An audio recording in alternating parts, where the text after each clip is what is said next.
déjà vu des saveurs, mais c'est pas ça.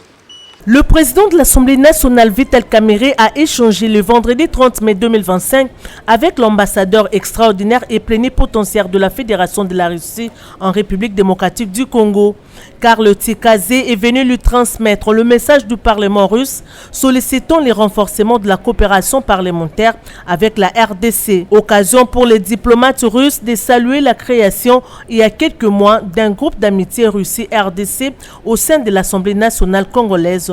Il a précisé que cette visite a pour objet de jeter le pont entre les parlementaires russes et congolais à travers ce groupe d'amitié afin de venir en réconfort à la coopération bilatérale entre les deux gouvernements. Les liens entre les parlements, c'est une partie très importante en ce qui concerne les relations parmi nos deux pays. Nous avons discuté les voies de développement de ces relations et dans les termes plus généraux, les possibilités de renforcement des relations dans tous les domaines entre nos deux pays.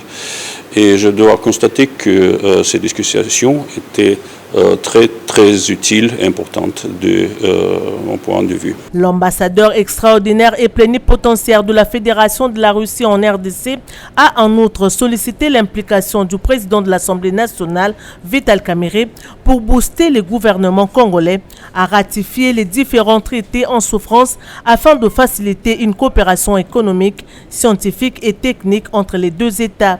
Le speaker de la Chambre basse du Parlement, Vital Kamerhe, a exprimé sa satisfaction et s'est dit engagé à renforcer cette coopération parlementaire avec ce pays continent parmi les grandes puissances économiques du monde. Il a par ailleurs suggéré à son hôte de mettre en place une coopération bilatérale qui puisse faire profiter la Russie des opportunités qu'offre le pays de Lumumba et vice-versa, afin de garantir gain mutuel entre les deux nations.